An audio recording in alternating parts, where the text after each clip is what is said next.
Everybody talks, I am enlightened.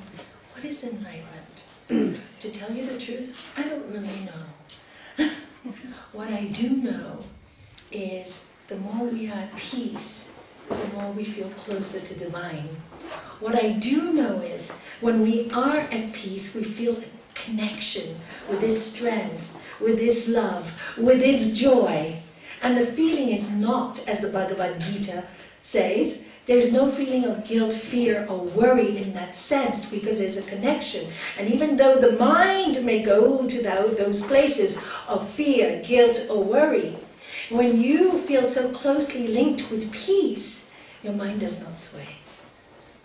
You let the waves come and go. And what is this peace but the connection? You know, people are talking about enlightenment and achieving enlightenment, and I have to meditate 4 hours a day, to get enlightenment. And all I see is stress, stress, stress. If that's enlightenment, people, I don't want it. I don't want that. What is enlightenment? Enlightenment means to see the light. Again, everywhere in all the scriptures, what is the divine? Light. In the beginning there was darkness and then there was light. So for me, enlightenment is to see things as they really are. They really are. And what is really true? Just ask yourself that one simple question. What is really true? The truth is, are your children yours? No. You give birth to them, you look after them, they grow up, and while they grow up, they are your responsibility. Your responsibility. But do they belong to you? Can you decide when they're going to be born, where they're going to be, born maybe these days with birth control?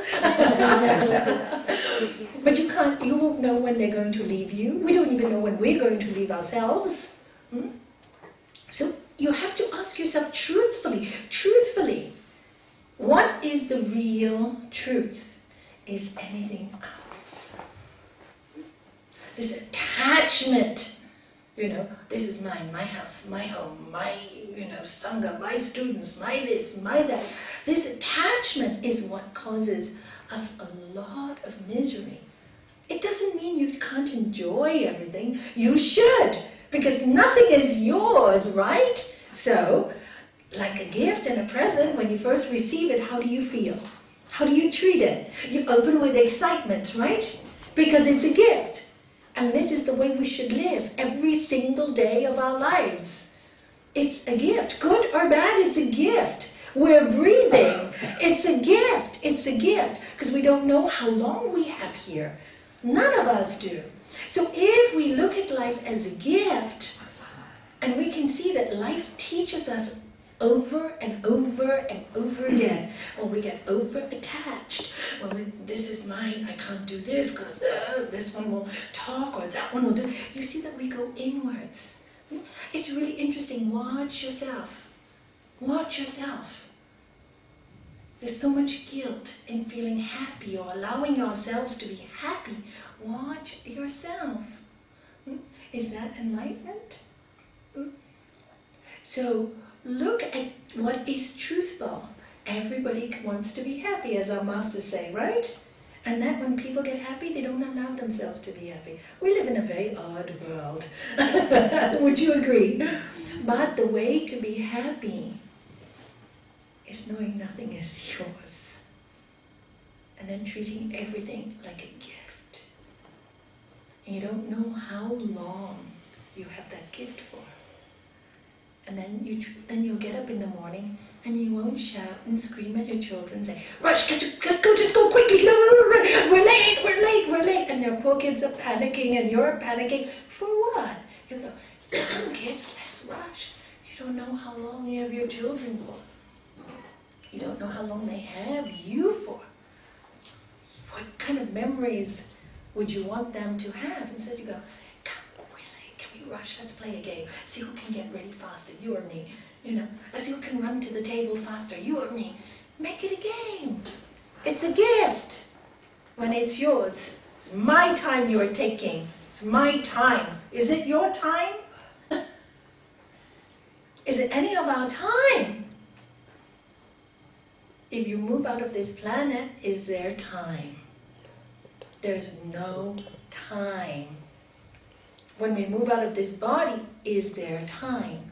There's no time. Time is here, and time is short, and time is precious. So rather than get so stressed out, I want to be free, I want to be free, I want to be free. Live freely. If you say, I want to be free, you're thinking about the future. I am free. Nothing binds me. All that binds me is what I consider belongs to me. And then it's a noose around your neck, because when you lose it, you cry and you suffer, it was mine. But was it yours ever? And to everything, as we know in the Bible, it says, to everything there is a season. There's a time to be born, a time to die, a time for seasons, It's been raining so much all week. And look, it's over. Today is a beautiful sunny day. And everybody's happy again, And it just rolls forward. And what is enlightenment for me is to live every day knowing the truth, that this is the truth. And not thinking that, oh my God, so many bad things have happened to me. My life is, I wish this was in my life. I wish this was in my life. Don't spend all your life wishing it away. This is what I have today. This is my life today. How can I make my life fun? How can I make my life full of service? How can I make my life joyful? That's it, full stop. And if you fail during the day, no big deal. We all fail, we're human. Start again, try again. Remind yourself, keep reminding yourself of the truth. That's all you have to do. It's really quite simple. The truth is simple. It's so simple. It's our minds that complicate it. We are souls living a human experience. Why? I guess we chose to. And even that question nobody can really ever answer. Can they? We can guess. Until we go through the process and understand it, you can never really answer it. It's the books that will answer you. Isn't that true? People can tell you what, you can read whatever you want, but unless you experience it, you cannot understand it. If you don't experience sorrow in your life or loss of someone, you cannot understand it. You say, oh, I understand. No, you cannot till you experience it. Only when you experience can you understand. So all these negative things that happen to us in our lives are lessons to teach us to have compassion for everybody else. They're just lessons in compassion. Our entire life is full of lessons of compassion. But what do? We take it as if it's the gods are picking on us. Don't think they have so much time to pick on us. They've got universes to look after. We're not the only planet. We're not the only galaxy. There are millions of galaxies, and every day the atoms are growing outwards. Watch any science program. It's really interesting. Creation doesn't stop. Earth is just a tiny part of creation. Look at these truths. If you want to know the truth, look at the greater truth. And you won't get so bogged down by the little petty things in your life. You won't. Just keep looking at the bigger picture. All the saints tell us, ask the question. Keep asking yourself the question, who am I? Who am I? Who am I? It's called jnana. Yoga, the path of self-analysis. Who am I? Who am I? If you do this exercise every day, your whole personality will change. Who am I? Am I really this body? Who am I? Am I? What kind of person am I? First, you work with your human personality. Then you work with your spirit. Look, I was a baby, in the Bhagavad Gita it says, you know, we have so many different forms in one lifetime. First, you're a baby. Do you look like the baby today? No more. That's no more you. Then you become a teenager, another body. Do you look like a teenager? I wish I did. But unfortunately, you don't. That's gone. And then, you know, you get older. You know, you look different again. Your skin is wrinkled, etc. So in one lifetime, we have so much metamorphosis, you know, and we should see the whole picture as it is. Even we can't control ourselves. So why control everybody else? And this want of control, this desire to make things work the way we want them to, so it creates stress. It creates stress. Because you want to control it. And then you can't, oh, you're not on time, or you're this, or you're that, you're supposed to do this, and you can't control anything. And the stress gets so bad that you can meditate 24 hours a day and you will have no peace because you haven't got to the cause of what is happening to you. So many people say, I pray, I meditate, and no peace. Well, because you're still in control. You think you're in control of the whole world and you want everything to work your way. Sorry.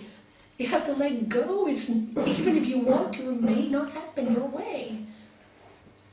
All you can control in your life is how you observe the world at any particular moment in time.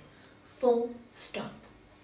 And it's only this moment you can decide how you want to think and want to feel. Because we don't know, the next moment. And the past is done. It's finished. Wash it off your list. It's done. It's done. It's over.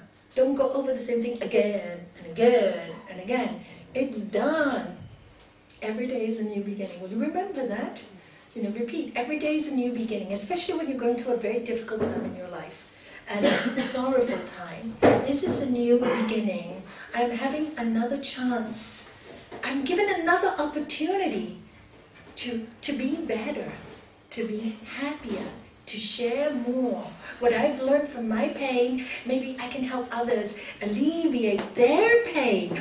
Wow, that's a new beginning. That's something to do with your life, rather than saying, why did this happen to me? Why did this happen to me? Why did this happen to me?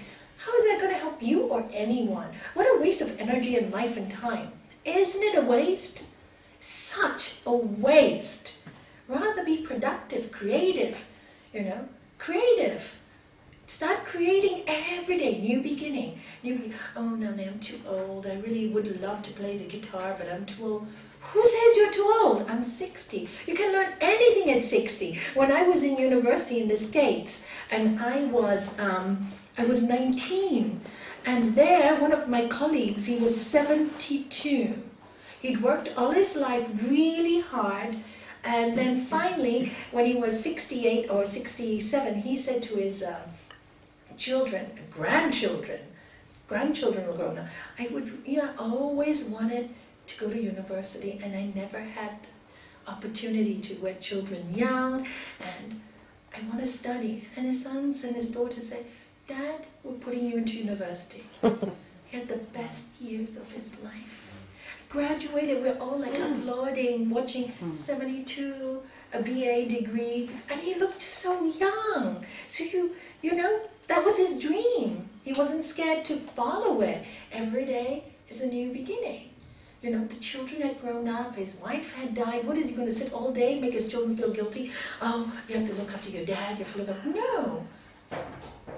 They didn't need to feel guilty because Dad was studying and Dad was having a new beginning and Dad was enjoying his life. And when he finished, he said he's going to go for his master's next. So that was really good. Because that's what he knew. That's what he kept him going, that new beginning. Many times we do self-sabotage. We have things that we have desires to do, which don't harm anybody and bring some benefit to yourself included. And that's a perfect action, right? Doesn't harm anybody, bring some joy to you. Why not do it? But we procrastinate. Tomorrow. Yeah, really want to, but tomorrow. I call it self-sabotage, but tomorrow. What was that saying that Tracy gave me, which I loved and put on my fridge wall, is procrastination is opportunity's assassin. Was it yours, Mari? Was it yours or it was Tracy's? Yes. Yeah. See? Procrastination is opportunities assassin. So don't procrastinate, you know. And if you make a mistake and if you go wrong, change it. This big ego. Oh, I don't want people to know I went wrong. I went wrong. At every moment, we can change our life. That's this moment. You saw the movie Sliding Doors, right? Gwyneth Paltrow, right? Sliding doors, one decision and an entire life changes, right? But this is the only moment you can use to change your entire life. This is the moment. That's the only ability we have. And that's why in the Bhagavad Gita says, when you have knowledge of this, when you have knowledge, then you can actually burn the karmas that you have into ashes, because you will sow new seeds at this moment when you have the knowledge. I'm not going to go down this road again. I'm taking this road this time. I made this mistake 4 times, not doing it again. We have the ability. And it's normal to make mistakes, isn't it? You know this famous saying, what is it? Every failure is a stepping stone towards success. Yeah, it is. Think about it in your life. Doesn't mean just because you failed, you have to repeat the same old story again and again and again and again. Change yourself. I don't like this quality. I have a bad temper. Change it. Who's stopping you but you? I can't. I have no control. So sit down, learn to control, meditate, watch your temper, observe it, ask yourself, what benefit is it for the world, this temper? What benefit is it for me? 0. The answer will be 0 to everybody, right? So, okay, now that I know I have this problem, what do I need to cure it? Just cure it. And this is the yoga science. Yoga chitta vritti nirodha. Learn to restrain the thoughts in your mind. That's what it says. And then you will feel the peace inside. You see, I've got this bad habit, so I have to learn to restrain it, control the bad habit a little bit. Otherwise, we hurt too many people in our lives. We hurt ourselves too. Mouth moves too quickly and can cause so much damage. And once the damage is caused, very difficult to repair a human soul and a human heart. Better to think more, stay more time in quiet, work on yourself. Work on yourself quietly. And you will benefit. And you will benefit. The benefit is yours. If you fix yourself, who's going to benefit the most? You. You like yourself more. You like yourself more. People will say, oh, what a nice person. Likeable. You become likable, so people want to be around you. So you spread goodness. So really keep spirituality very simple. As all the greatest masters say, do good, be good. But the be good is the important one. You can do good and have funny thoughts in your mind. So it's better to be good. It's harder to be. To be it is harder. To do many things. I see many people do good deeds, they give big checks, and then they feel I've given, a few thousand here and a few thousand, okay, now I can do whatever I want. Commit crimes, prostitution, mafia, and they give huge checks to big religious organizations. Is that goodness? It's very sad. It makes me very sad. Money badly earned comes to no good. No good, because cause and effect is not my rule, it's universal rule. As you sow, you reap. Every action has an equal and opposite reaction. So you have to be wise about your actions. Try to do and this is why the Yoga Sutras, which we hopefully will start the next time I'm here, is such valuable science. Because it cuts all the superficiality from our life and goes down to the very old basics, of our ethical values. The ethical values, simple things like, see an old person on the street, help them across. Does anybody do it these days? I don't see it. I travel a lot all over the world, and every time I take one of these buses that take you from one terminal to the other, You know, they only have a few chairs and everybody else stands up.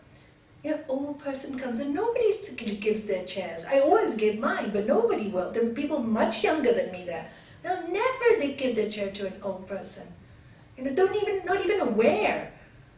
You know, I said, where is, and you go on the carousel where the baggage comes out. You know, I see old people struggling with their luggage. All these big men around, nobody even just right next to them won't even pick up the bag and help. You know, and there I'm with my bag. Can I help you? And, oh my God, I gotta help her. This lady's gonna, you know, collapse. I mean, what has happened to our world? So we need to reintroduce these awareness. And, you know, I don't think it's a fault. I think we just got so busy in our mind with ourselves. We become so self-involved, so selfish. I mean, I can see people when they're there. It's not that they don't want to help. They're just being learned in this generation, I think, to be so selfish. It's all about them, that they're there with their luggage. They don't even look around and see what's happening. And I think this is, we need to become aware, awake to our fellow human beings, and bring back this love to mankind, because it's not working any other way. Our world is deteriorating without this love. You know, look at the news, what kind of world we live in now, really odd things happening everywhere, you know. Guns, you know, now I read the other day in the news that they've decided in one of the states in America to provide the teachers with guns. And I go, oh no. You know, what kind of thinking is that? You give a person a gun, they're going to use it. So why don't you just have a gun law and ban it all? Money, money, money, money. And that's what people think. So short term. So short term. And you know, just that's why they think short term, because they don't ask the question, who am I really? How long am I going to be here? All this money that I'm collecting out of greed and hurting so many people around me, where is it going to where is it going to go? Am I able to enjoy it when I'm in my grave? They don't ask those questions. Someone else is going to spend it. Pardon? Someone else is going to spend it. Yeah, exactly. Someone else will spend it. And so you have to ask yourself, not so much of, I want to get enlightened.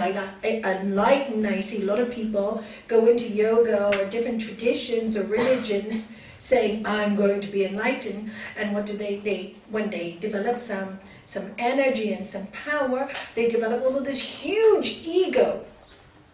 Antithesis of spirituality. Antithesis. Because if you really know your spirit, and we all know that we come from the same one, how can there be, I'm better than you? Yes, maybe in this one lifetime, one person may have more knowledge than the other, but it doesn't make us better, different, but not better. And thank God we're all different. Otherwise it'd be a very boring world. There'd be nothing for us to do.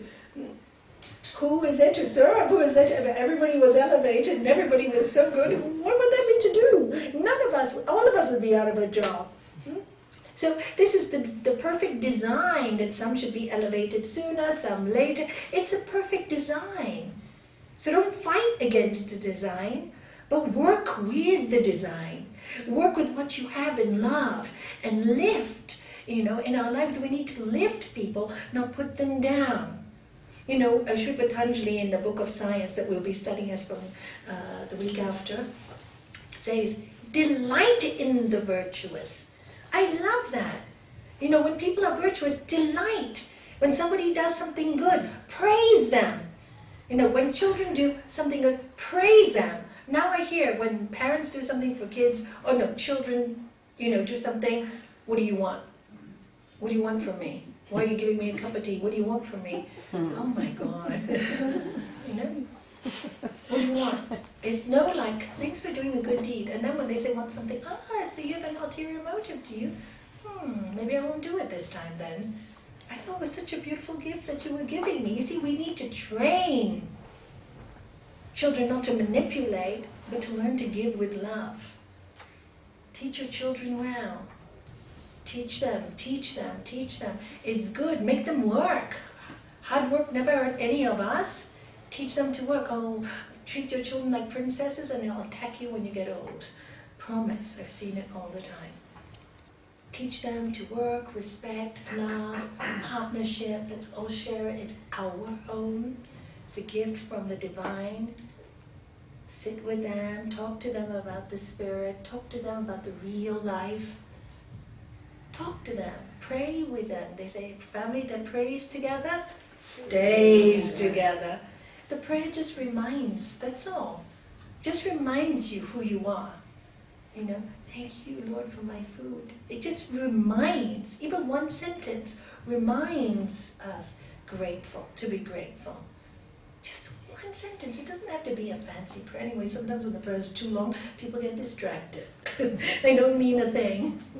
I love it when my grandchildren, I pray at every meal, and we have turns. You know, everybody in the table has to take a turn. So I tell Tara, it's your turn today. Natasha, oh, Granny, what should I say? So you're thanking the universe. You're talking to God. Say whatever you want. No prayer is too small.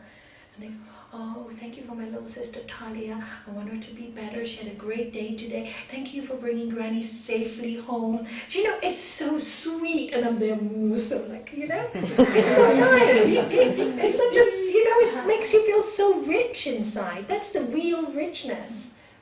And they're aware. You know, they're aware of gratitude. They're aware. You teach them to be grateful.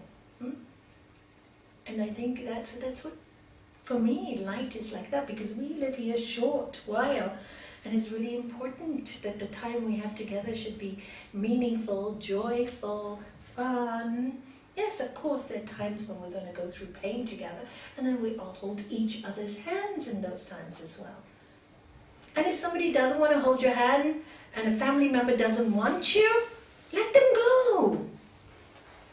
Let them go. That's what our master kept telling us. You know, he told this woman, oh, my husband left me, my husband left me. And he goes, why would you want to be with somebody who doesn't want you? Don't you deserve better? You deserve to be with someone who loves you. What a wonderful answer. And that's the truth. They don't want you. Bye. Go. I want to be with somebody who wants me and loves me and cares for me. They don't want you? Okay. No problem. Don't belong to you anyway, right? So it's really, really, and sometimes when you say, go, then they want to come back. Right, true? I look at Liz because I know what she's going. We laugh. So, yeah, I say go, and then they want to come back. Don't come back ever again. Go, have your freedom. Isn't it true? So let's go to these questions. Thank you, Lakshmi. We weren't sure whether you were coming. No, thank you. Thank you for looking after the center. I really appreciate it. No leakage this week for the water? No flooding, yeah? Thank God. Thank God. Thank you. And I noticed these lights are repaired. Thank you. She replaced them. Who did? Beata. Where is she? Beata? She's not here tonight. Huh? She replaced them. She found them. Thank you. I'll thank her when I see her. How do you positively deal with a boss who is undermining you at work? Okay, I think first of all, you should positively ask your boss for a meeting. And say to your boss, I really am, I love my work, but I feel that you're undermining me. And when I feel undermined, I can't do my job. That's how I would deal with it. See what he says. If he's a good boss, he will listen. And he will ask, how am I undermining you? When I was doing this job and you insulted me in front of someone, it did hurt me. I know you're my boss and you have the right, but I'm just telling you that under this pressure, I don't work well. I really would appreciate your help. Finish. That's all. Tell them that they're undermining you. Sometimes people have such big egos, they can't even see that they're doing it. They really can't see it because they're so used to the big aura. And when you say gently, nicely, I really love this job, I'd love to be here, but I feel embarrassed when you do this to me. I think you can help me. Throw the ball in their court. Ask for help. And you know, people soften up and go angry to the room and say, you know, I don't like the way you're undermining me, I don't deserve this, da da da da. Say, you know what, I'm your boss, leave. That's exactly what will happen. So it's just the way you phrase things positively, not undermining the boss by saying, you see, undermining with undermining doesn't work. Because he will say, now you're undermining me and my, you know, my faculties. So don't do that. And anyway, if they're like chauvinistic, then, and which happens a lot in the workplace, and Yes. even if you're gentle and you try whichever way you try, because Good maybe question. they're older than you and they've been, you know, that's the way they've been brought up, it's their education, it's who they are. Yeah. And as you say, like, then as much as you want to try and make them see that it's causing harm, it's a difficult one when It's they a are difficult one. chauvinistic. But look what you just did. Yeah, after many years. You found a solution, didn't you? Yeah. You had to grow up to accept that you could never change them. So what is the next step you made? Change me. Correct. And what did you do? I became your own independent. boss. You became your own boss. See? So thank God you had those undermining bosses that made you fight for your own freedom and your own power. If you didn't have them, you'd be working with this group and you would have never found who Amber really was in her line of work. Who Amber really could be. But because you had so much undermining in your job and you tried to change them and you were gentle, it didn't work, you had to take the final step, become independent. I think it's quite wonderful to become independent, run your own business, wonderful. Congratulations. Amber Law. Amber Law. She's just opened her own new office. Let's give her a hand.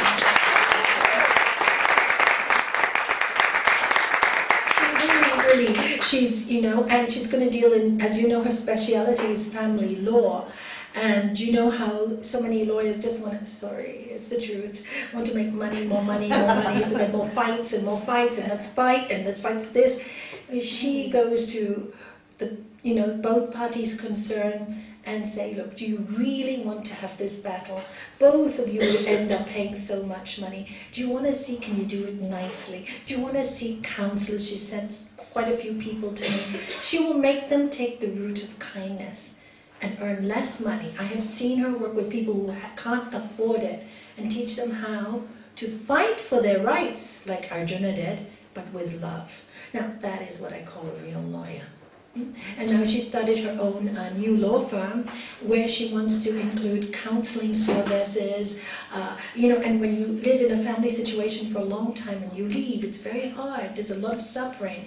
And to have help for those people who make the adjustment of being alone again and feeling very lonely and in pain, which I think is a wonderful thing to do. Wonderful. And, you know, introduce them to different techniques of healing. Thank you. And to introduce them to different techniques of healing and growing. So it's going to be a very new kind of law firm. So I'm really proud that she, as a woman, and thank you all the men in this room for clapping for her, show her that she can move on and create something totally different.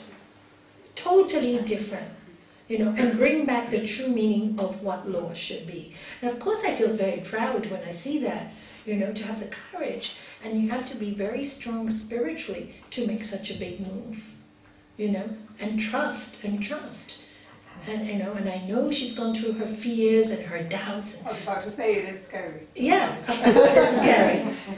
But Last week was my first week, and this long week, and I was going, oh my God, did I actually do this? You did it. It's scary, but no, thank you very much for your kind words. no, it's true. And now you must just go forth. And don't expect anything. Just keep that going. The hardest thing you've done. You know, so that's how I would answer your question. You did it. You're the example. But it's not easy. It's never easy to go higher in your cycle of growth. Never. But you have to be courageous. You have to take risks. Without risks, there are no benefits. You have to take risks. Yes, Bhavani, you had a question. Yeah, another angle to that, because sometimes some bosses want to make you look bad. So if you appeal to their, you're making me not work to my best, that's what sometimes they want. Well, So, then really, if that's the situation, then you really must reconsider if you really want to be there, like she did. Do you know? You have to really reconsider, do I want to stay here where I'm unhappy? You know, how many hours do you spend at work every day?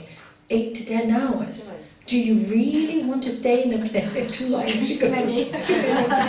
Do you really want to stay at a job that's making you so miserable? And then you go home and you make your family, your husband or your wife miserable because you're miserable?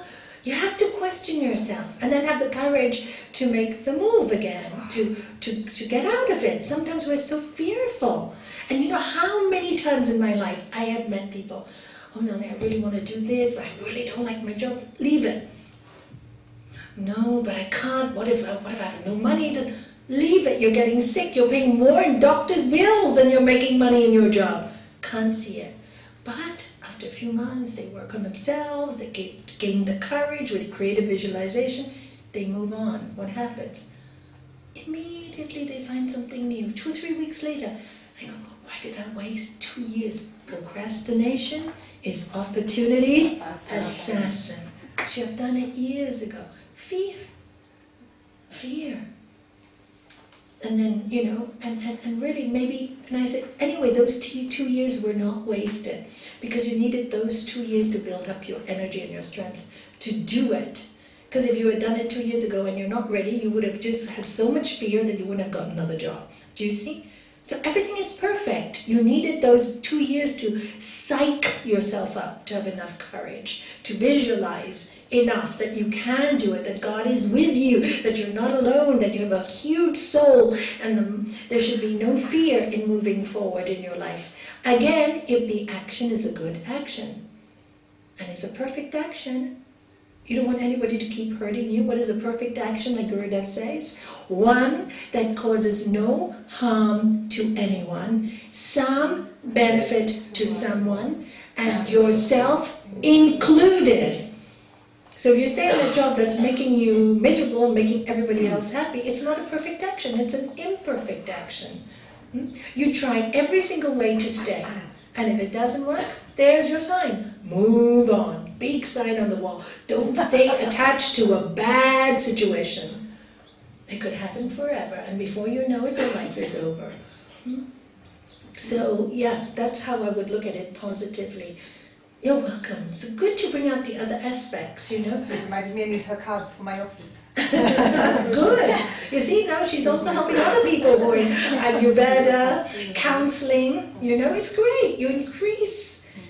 By opening yours, you open jobs for other people too. So it's fantastic. And that's the way. Delight, delight, delight, delight in the virtuous. Delight, you know. You have the courage, so proud of you. You know, now make others virtuous as well. Contaminate the world with goodness. I have a problem with my friend. He never listens to me, talks to me in a nasty way. My advice? Not a friend. What kind of friend is this? Never listens to you, talks to you in a nasty way. I consider him as an enemy. Don't bother. Don't waste your time anymore. A friend in need is a friend indeed. So it's attachment and not friendship. That shows attachment to an old habit. Friendship is not like that. A real friend will put you up and not bring you down. So I would say, goodbye, baby. No attachments. It's not going to be easy because attachments are difficult to let go, but you need to do it. Empty. Change the mind. I feel very lost, disorganized, and uncomfortable waking in the morning feeling fear. Should I be observing this or should I take some action? This is not with me all the time. It comes and goes. I feel it in my chest. Okay. Ooh. You know, when you get up in the morning and you are full of fear, my advice is don't stay thinking about that fear too much, because the more you feed it, the worse it gets. It doesn't get better if you think about it too much. You know, this is the first step when people start to go into depression. They get up in the morning, they have this panic, you know, this kind of, they feel disorganized, they don't feel this feeling. That means something is not right in your life. So before it takes a hold of you, my advice is, first thing you do is when you hear those thoughts in your head, jump into a shower. Water's healing. Jump into a shower. Get a nice shower. Put that water in your face. Say it's a new day. And once you get out of that bed, in that reminder where everything is so painful, and you look at the light of the day, and you draw open your curtains, take a few deep breaths. Just breathe. Then the next thing to do is ask yourself, where is the fear coming from? Only when you're in a strong place. If you do it in a weak place, you will feed the thought. Get it? So you've got to alert your body first. You know, in fact, this is where I feel Hatha Yoga, the physical asanas, are so important. Because many people sometimes, you know, they can't, you know, the problem doesn't leave their mind. It just doesn't. You know, you can talk to them, they can read positive books, they can walk, doesn't work. But many times I have seen people, I say, go to Hatha Yoga class. And if they take the integral yoga class, it really is so well planned. They do some postures, vigorous, etc. At the end, their body is tired because they've moved some energies, and then they do the deep relaxation, and then they get strong enough to deal with their problem. You get strong enough. So sometimes if your mind is weak, get your body strong before you deal with the problem. If your mind is weak and you try to deal with the problem just with your mind, then you weaken your entire body. Sometimes we work the other way, all right? So you weaken, because the more you give it energy, as you feed it, it will grow. Remember that constantly. When you hear a negative fear in your body in the morning and you're feeling, I'm disorganized, I'm this, I'm that, and you're sitting there in your bed, then your heart will go, and then you get up like this, and oh, I have to do so many things, I don't want to do anything. It will grow. Jump up. Feeling horrible. I need to jump up. Get into a shower. And you'll fight yourself. Get into a shower. And call a friend who's positive. Really, call a friend who's positive. Don't call somebody who's going to depress and agree with you. Please. Call somebody who's full of joy and say, you know, I just needed to hear your voice today. You don't even have to tell them you have a problem. Call anybody that will make you feel happy, even 2 minutes, and knock yourself out, right? And should I be observing this? Don't observe it too long until you get strong. Then you have to deal with why this is happening to you. Yes, and of course you should take some action. The action would be start to discover yourself, maybe see a psychotherapist, or come and see one of our teachers here, or come and see me. And if you cannot find why, what is the cause of this fear, see somebody who, maybe there's something in there that, you know, you're not facing, and you're scared to face, and you've dug it so deep. So get some help, get some counseling help, you know, get somebody that you can voice your feelings with. But don't do it alone. Don't take action alone unless you're strong. Because sometimes you cannot deal with what comes out. You need somebody there to hold your hand, at least for the first few days, or few sessions, or few months, until again you get strong. All right?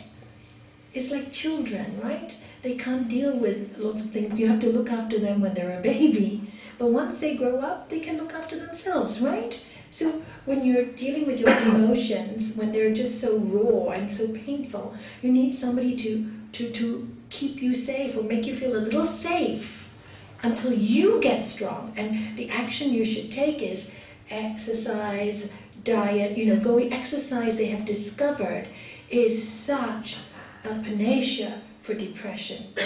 You know, okay, I don't want to have the yoga. Okay, any exercise, go to the gym. You know, don't be so stubborn. I don't like the gym. I don't like this. Okay, then don't do anything. Be miserable. That's it. Nothing I can do. Because sometimes I have people, I can't do this, go for a walk.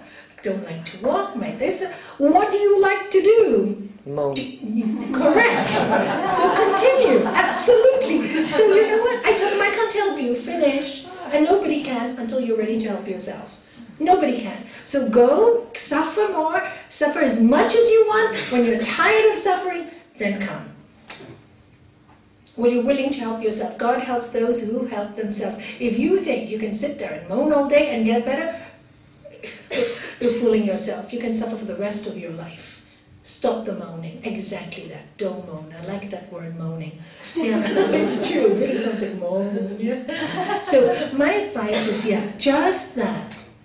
And this, palpitations is a deep-rooted fear in you. There's something that is not your soul. For me, what I have learned in my years of work is when you get this and this fear comes up in you, it's your soul needs you to change direction. Your soul is talking to you, but you're not listening. And I see many people have this phase, this depression, before they make changes in their life and they move forward. They actually go through this horrible phase. So ask yourself, what is my soul wanting to move and I don't have the courage to do that? It's your soul talking to you. Say, don't waste your life stuck in this horrible situation. Do something about it. Always take action. Even if it's the wrong action. Because why? Even if it's the wrong action, at least you'll know it's the wrong action. To take no action will leave you in a place of depression for a long, long, long time. I always tell people, I don't want to be right, I just want to have peace. I prefer to be wrong and have peace than to be right and have no peace. We're going to make mistakes, but I prefer the peace. Mistakes are not bad. They're wonderful. They make us humble. They make us humble. I think they're great gifts to us. Otherwise, it all gets so bigoted. The more we learn, we think we know it all. Yucky, who wants that ego anyway? So mistakes are great. It makes you feel childlike again, that you can learn. We're always learning. The divine is always teaching us. We're always growing with every single day. All the great masters tell us this. You cannot learn until you become humble. And some people are so arrogant, think they know it all. What did Gurudev say? Let me say. If they know not that they know not, ignore them. If they know that they do not know, go teach them. If they know that they know, go learn from them. So that's Gurudev saying, and I just loved it, So if they know not that they know not, ignore. You know how you get these people who give you so much advice, and they don't apply any of it in their lives. So they don't know that they don't know. They think they know. Ignore them. Don't give it any energy. Don't start listening to nonsense. And many people do. I don't know why. Seems like we use our brain, some common sense, huh? It's not so common. It's not so common. So, how do you live with someone when you can see them throwing their life away? I advise, but it is ignored. How do you stop being dragged into the negativity? This is hard. This is hard to do. The first thing you have to ask yourself is, this person who's negative, and they're throwing their life away, and yet you tell them they don't listen. The first thing you have to ask yourself is, do you love this person unconditionally? You have to ask yourself that. If you do love them, then there's a second job you have to do. It's not an easy road, but it's a great road of learning acceptance and learning to grow. Then what you do, if they don't listen to you, then you have to let them suffer the consequences of their actions. We cannot protect anyone. You tell them, it's wrong. I'd like your life to be better, but they can't see it. You got to let them suffer and learn. That is unconditional love.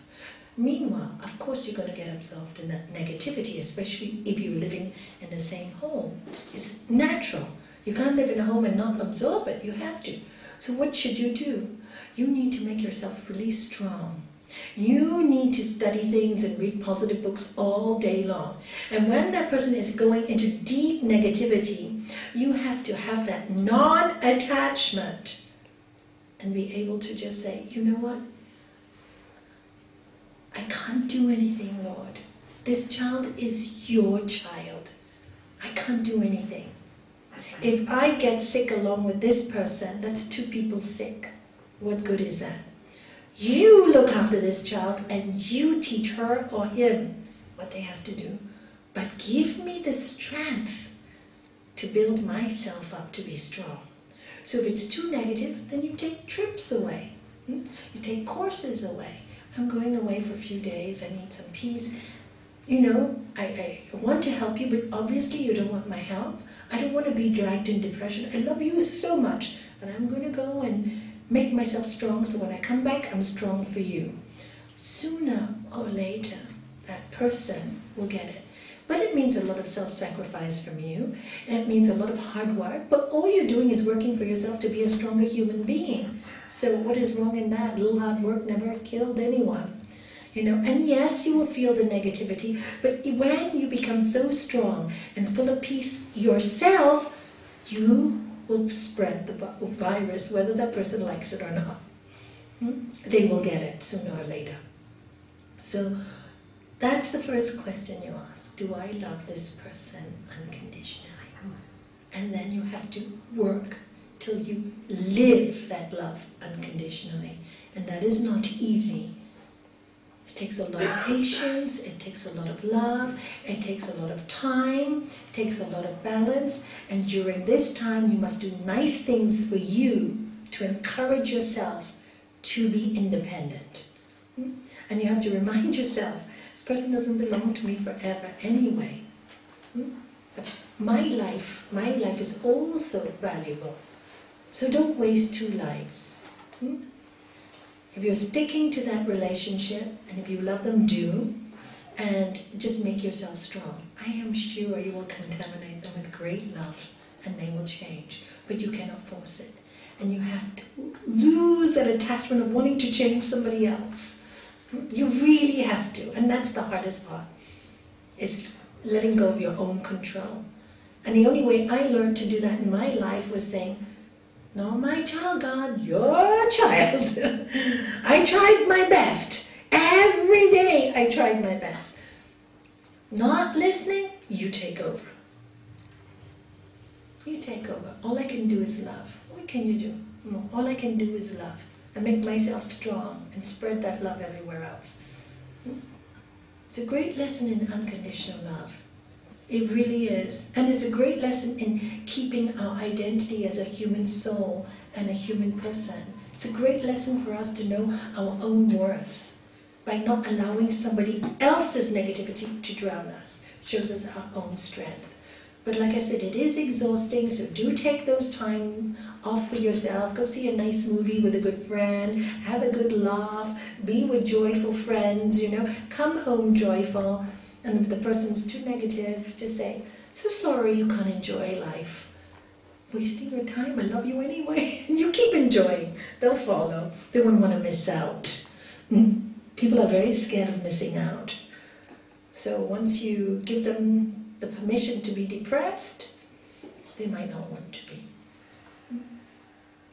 anymore. They might not want it. So it's all human nature, you know, it's all a balance.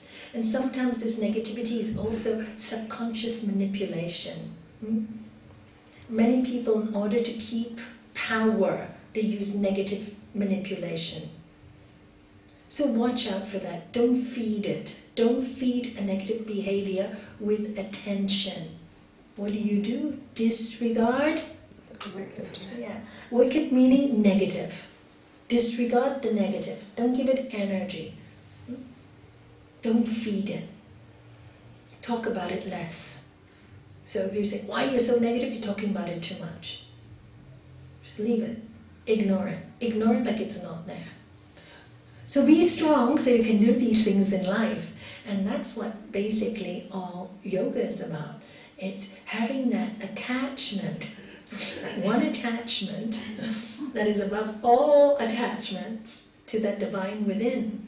Or everywhere, divine's everywhere, but the only way we can know it's within ourselves. And every day focus on that. I am soul. Within me lies the seed of, the seed of God, or divinity, the universe. I'm a child of the universe. I have a right to be free too. I have a right to be happy.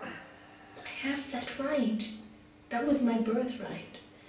And build that connection with your soul. Build that connection. That's why we meditate. Is to build that connection with that soul. It's our it's just like I always say that when your phone is out of battery, you have to charge it to the mains, right? So when the soul is out of energy, we have to charge it to the great soul. To the greatest soul. We have to charge ourselves, and that is why we meditate or pray or whatever. But most people, when they pray, they're begging, and God didn't want beggars. There are enough of them. Don't beg. Always ask. Always when you pray, ask that I may do the best for all concerned, for the highest good. For the highest good. And then, even if the action looks wrong to the world, you've asked for the highest good. You know in your heart you're doing it for the highest good. Sometimes we get it wrong. Doesn't matter, that's how you learn. Have the humility again and again to accept that we make mistakes. Got it? Never be too proud of that. That's what stops us from growing spiritually. You are spiritual. You're always growing. Like I said, how enormous is this spirit? Galaxies are being created every single second. It's so enormous. So how big is our spirit? It's beyond this body. Connect to that one all the time. And then fear leaves you. I remember when my husband did pass away, and the pain was so bad. I don't think I ever understood pain till his passing. And I thought to myself, how do people do this without the connection to God?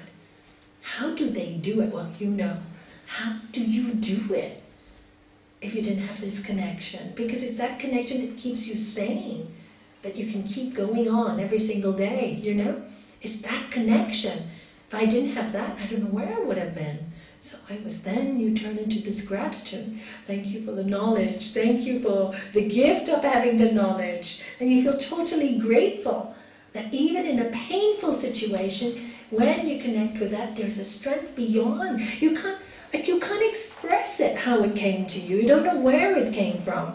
That's why there is something beyond yourself. Because you couldn't do it on your own. And that's when that there is a divinity in you. That's beyond your capability. And that's why it's so important to constantly connect, constantly. No point to talk so much about connection, but be in connection. Get up in the morning, get up the first thing. I can breathe, it's a new day. I can breathe, what do you know, I'm still alive. Draw open your curtains. It's raining, look at what's it doing on the windowsill. Look at life.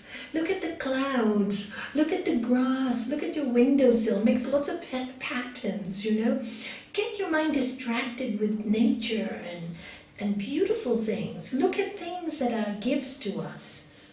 Don't get so stuck in petty stuff there. And that's how you do it every single minute. Thank you for this minute. Thank you for this new day. Thank you for my breakfast. Thank you for the water that I love water. For me, water is healing. Thank you for my shower. Thank you for my bath. Thank you for the people who are around me. Thank you for my home. Thank you for my car. And just when you're in that connection all the time, deep inside, it's so deep that it's an inner prayer. You're constantly in prayer and you're constantly in meditation. You know, I really have learned that the power of gratitude is the best prayer of all. I remember I had somebody who for years been studying with me in Spain, and he was always, oh, Nalanie, you know, I think abundant, I do this, and, you know, I never seem to get it right, my problems keep continuing and continuing. And I said, that's because you're never grateful. He said, no, I am. I said, you say you're grateful, but then you're complaining with your second breath. Right after, I am grateful for my life, I'm grateful then, but this happened and I'm not ready, this happened and this happened and this happened. I said, did you have a plate of food today? Yes. Do you have a lovely wife by your side? Yes. Do you have a warm bed to sleep with? Yes. Did you say thank you for that? No. So start the practice of gratitude for everything you have. Do you know within 2 weeks his entire life changed? He's been working for 6 years. And that was the thing that clicked in his brain. I couldn't believe it. 2 weeks. And everything started working for him. Because he changed the chip. To I want to, I have, I'm grateful. Whatever I have, I'm grateful for. There was zero greed there. I would like this, but I would like this, I would like that. None of that. I said, just change your practice. And he did it. He actually did it. And really is a different human being. And for me, that's enlightenment for him. I watch him and I go, oh, wow. So, I don't, wow, that didn't take like 25 hours of meditation or anything like that. It just took a realization. But he spent 6 years working on himself every day, fine-tuning, till one day it just happens. One word, you wake up. You never know when that was going to happen. None of us do. You wake up and you become awake to life, And that's what all these scriptures tell us to do. All, the religions have been misinterpreted today. And it's very sad. Because young people don't want to know anything about religion anymore. Because it's all about superstition. If you don't do this, you're going to go to hell. If you don't pray on a full moon, oh, you're doomed by the gods. As if God has so much time to doom you. Because you didn't pray on full moon or pray. You should pray every single day of your life. Why only on full moon day? Every single day in your life should be a prayer celebration. Why just Sunday go to church? Go to church in your heart every single day of your life. Why just Sunday? Do you know? I go, why? It's like saying, okay, God, one day of the week and the rest of the day I can do whatever I like. It's such a cop-out. So, I think everything's been so misinterpreted for so many centuries, and I think we're waking up to our own intelligence, and now more and more people want that peace, and the peace of God is with us, and all the masters have told us that. All the masters. And we just don't get the message. We keep looking for it outside of us. We just don't get the message. So many lives of the great souls have been sacrificed to teach us. But don't you know? God is with you. The Holy Spirit is in you.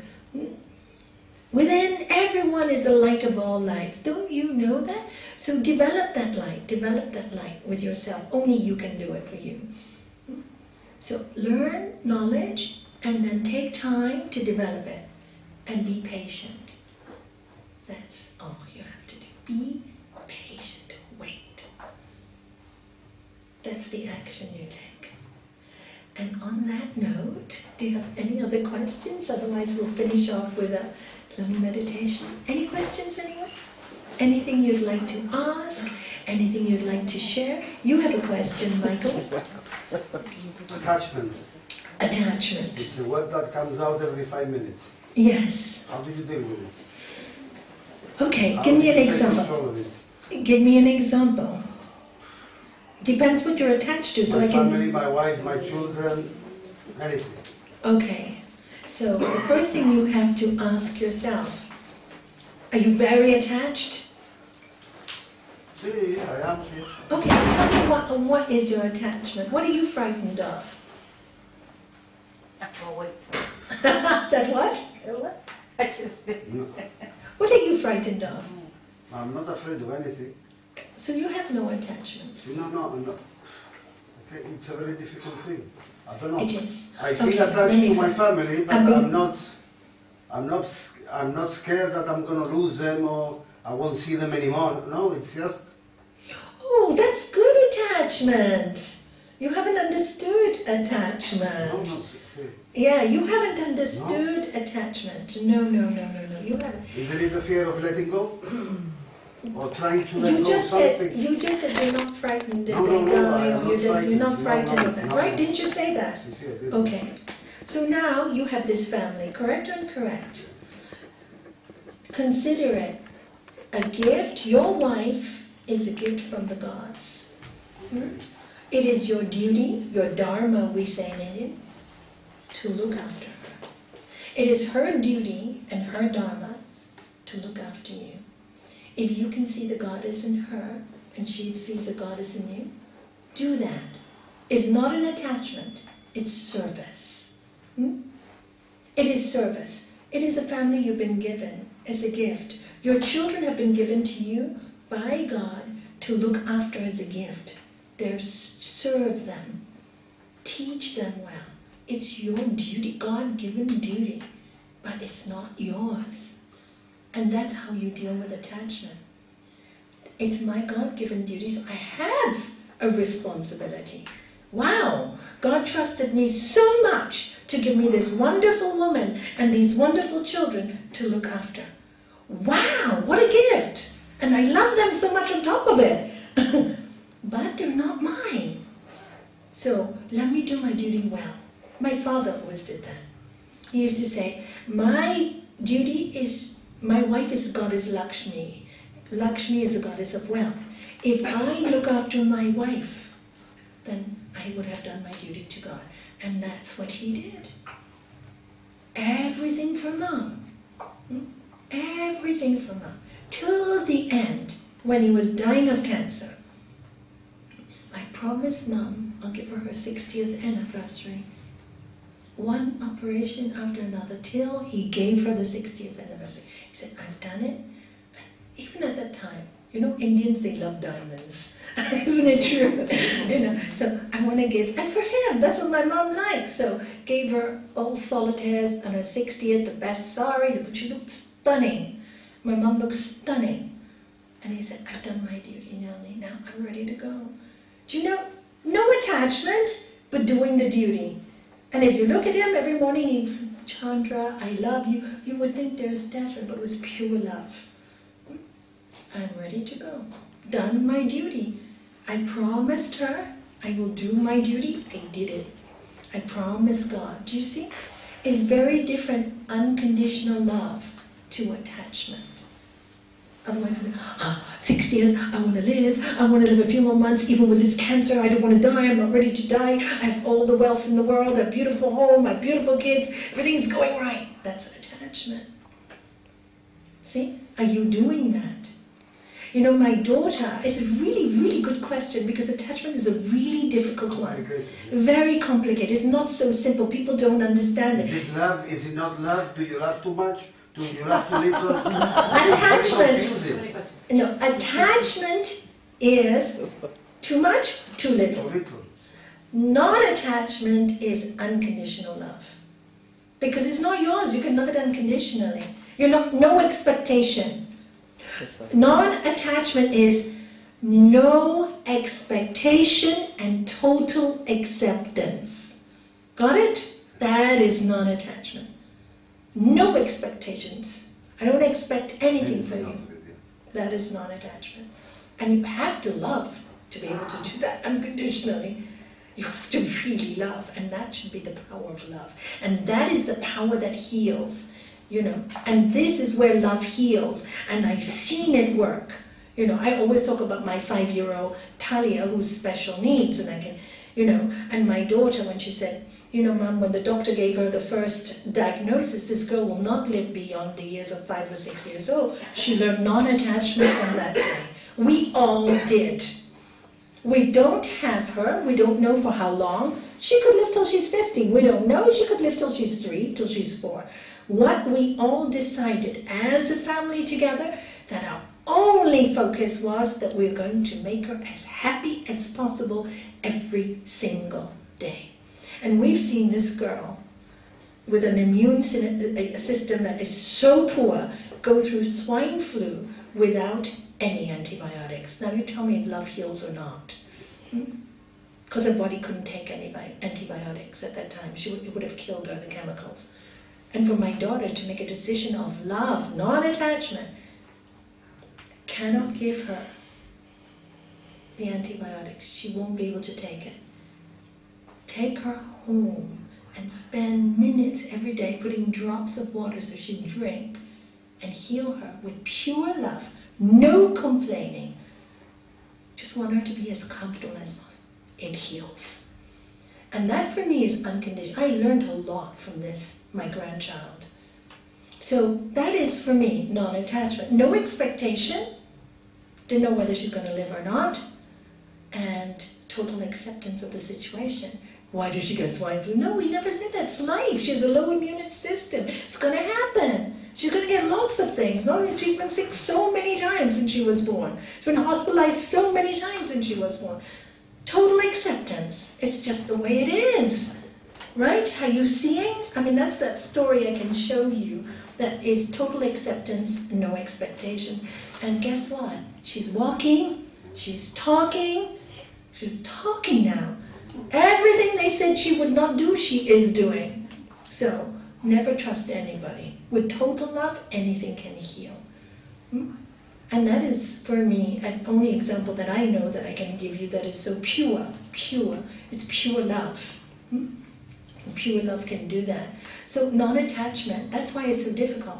And that's why all the scriptures speak about it, is that pure love. It's not running away and saying, oh, can't deal with it, I'm non-attached.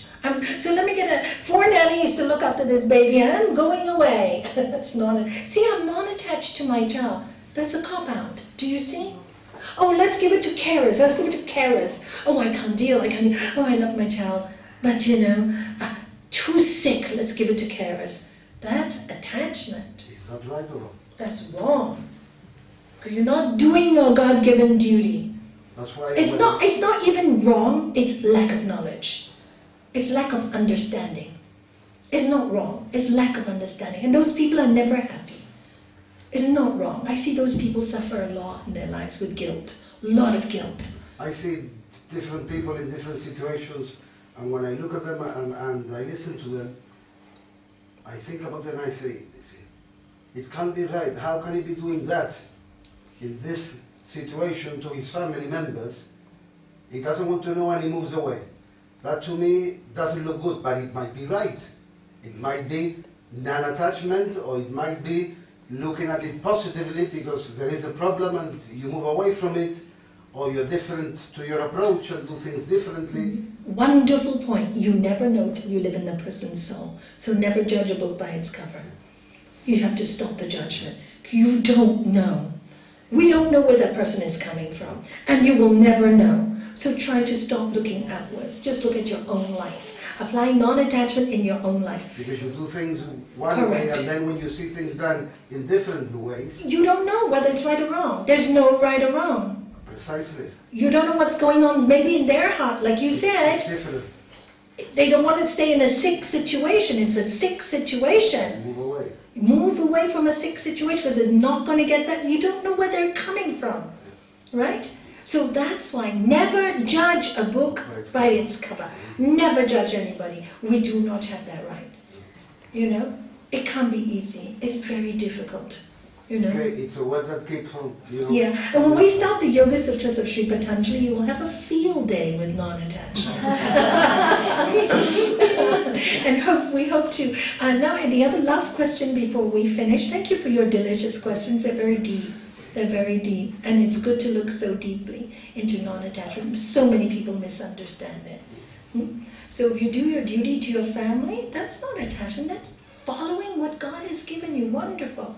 Shower your family with love. That is your duty. You're not doing your duty when you hurt your family purposely, just because you're too lazy to watch your mouth or too lazy to give some compassion and care. That's laziness. It has nothing to do with attachment. Okay? It's a totally different thing. That's selfishness. Thank you. Nothing to do with selflessness. Good. So we'll be starting the study of Sri Patanjali in 2 weeks' time. If you can, I believe Anna Latines audits more sutra books for those, the Yoga Sutras of Sri Patanjali. And when I say we start the study, I'm just giving you the science. There's no exams, there's nothing. It's for you to learn. I think as many people should have this information as possible so that, when you go through difficult situations, you know which tools to use. Yeah, so you have the tools. So I've done it many times before. We'll do it again. And, at the end of every session, I'll be like, we start from 6:15 to 7:15. There'll be questions and answers on whatever we study so that you understand it, or any discussion, all right? Maybe you have something to discuss that's happened in your life that you're not sure, like this. We'll use actually the last 20 minutes to discuss, so that you should understand the sutras well. So please, if you can, purchase a book. I think we'll be getting more. There's some, yeah? Okay. If you don't have, I know most people would have the Yoga Sutras of Sri Patanjali, but you would need it when we start, because then you can follow it, go home, and for those who've done it with me, Shanti's taken like how many times? 20 times this course with me, and now it's become second nature. Do you see? So every time you read the book, you see something different. Every time you study, it's new. And I think really the more you learn, the more you can spread with intelligence knowledge based on spiritual scientific exploration. And it's a science. It's a science. But it's an exploration of your own soul and your own mind. It's a journey. And if you take that journey, you can share that journey with many people. The knowledge is for everyone.